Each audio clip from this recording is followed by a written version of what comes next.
dalam drama tersebut akan terdapat penjelasan-penjelasan mengenai tujuan peta, fungsi peta, cara membaca peta, dan macam-macam komponen peta.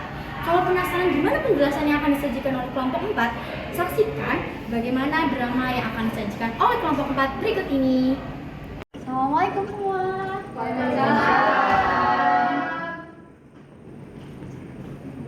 Bersiap memberi salam. Assalamualaikum warahmatullahi wabarakatuh. Waalaikumsalam warahmatullahi wabarakatuh. Selamat pagi anak-anak. Pagi, Bu. Oke, pada pembelajaran hari ini Ibu akan menjelaskan tentang materi peta. Sebelumnya ada yang tahu nggak peta itu apa? Gak tahu, Ibu. Gak tahu, Bu. Oke. Peta adalah gambaran yang menunjukkan permukaan bumi yang ditampilkan pada bidang datar dengan skala tertentu. Nah, sebelum Ibu menjelaskan materi lebih lanjut lagi, Ibu pengen tes diagnostik secara lisan. Nah, Ibu kalian bisa berdiri kalau kalian tahu jawabannya ya. Pertama, Ibu akan menanyakan tentang tujuan peta. Di sini ada yang tahu nggak sih apa itu tujuan peta? Saya, Bu. Oke, boleh berdiri, perkenalkan namanya. Nama saya Mustafa Sinetro Ramadan, kelas 5.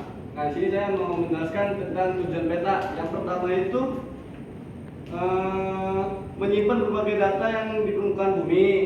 Yang kedua, melakukan analisis data spesial seperti perhitungan volume. Yang ketiga, memberikan informasi dalam perancangan tata kota dan pemukiman. Dan yang terakhir, yaitu keempat, memberikan informasi tentang ruang bersifat alami baik manusia dan maupun budaya. Wah, berarti Mustafa udah ngerti ya. Berarti Mustafa udah ngerti gimana tujuan dari peta. Selain itu di peta bukan cuma tujuan aja ya. Di peta tuh ada berbagai macam penjelasan. Nah, Ibu pengen tahu bagaimana sih fungsi dari peta itu? Ada yang bisa jawab? Saya, nggak? Bu.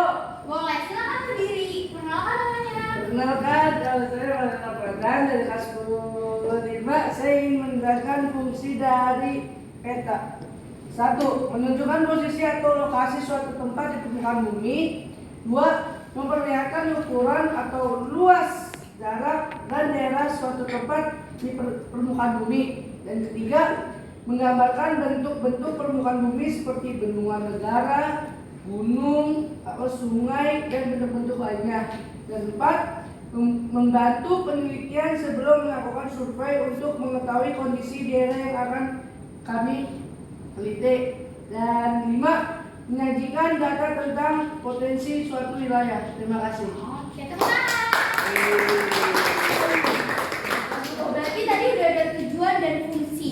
Ibu juga pengen tahu nih, gimana sih cara membaca peta? Soalnya kan sekarang banyak banget yang nggak ngerti gimana cara membaca peta. Di sini ada yang menjelaskan nggak gimana cara membaca peta dengan baik dan benar?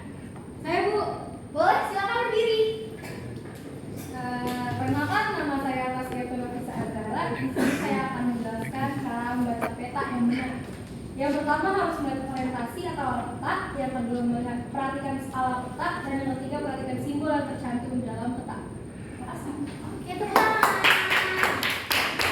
Wah, ternyata seperti yang menjelaskan dari beberapa di antara kalian tuh ada yang udah paham apa itu peta, terus gimana tujuan peta, fungsi peta, bahkan cara membaca peta. Tapi dalam peta itu terdapat komponen-komponen. Kalian ada yang bisa menjelaskan nggak macam-macam dari komponen-komponen peta tersebut? Boleh? Aku, Bu. Boleh, silakan. Oke.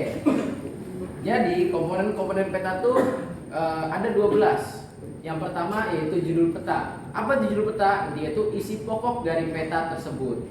Yang kedua juga ada skala peta, ya jadi itu perbandingan antara jarak pada peta dan jarak sebenarnya. Biasanya kan 1:sekian gitu ya. Kemudian ada garis lintang, yaitu garis yang melintang dari arah barat ke timur. Dan juga ada bujur ya. Kalau bujur itu dia dari arah utara ke selatan. Kemudian juga ada arah mata angin. Pasti kita semua udah tahu arah mata angin apa aja. Timur, tenggara, selatan, barat daya, barat laut, utara, timur laut. Kemudian juga ada peta inset juga ya. Peta inset itu biasanya yang kecil tuh dia buat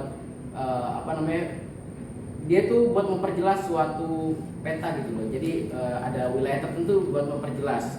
Kemudian juga ada simbol-simbol pada peta, biasanya untuk menggambarkan sesuatu pada peta. Dan juga ada legenda ya, legenda itu keterangan dari simbol-simbol tersebut. Ada juga warna pada peta. Biasanya warna ini menunjukkan misalnya pada dataran rendah itu warna hijau, dataran tinggi warna kuning. Ya, saya baru tahunya itu doang Bu. Ketiganya mungkin nanti teman saya yang menjelaskan. Oh, ada yang mau membantu? Siapa yang ingin membantu? Saya Bu. Oke, Rido boleh duduk ya. Oke Bu. Perkenalkan, nama saya Alfia. Saya ingin melanjutkan tentang pembahasan dari Ridho. Di sini saya ingin menjelaskan tentang lembaga pembuatan.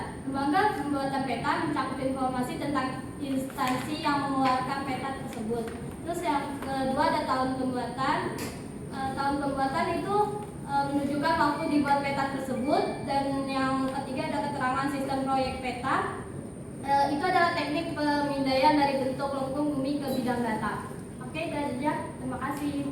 Tepuk tangan untuk Rido dan Kak. Aku ya kan yang namanya di kuliah sudah paham apa itu peta, tujuan peta, fungsi peta, cara membaca peta, bahkan sampai macam-macam dari komponen peta.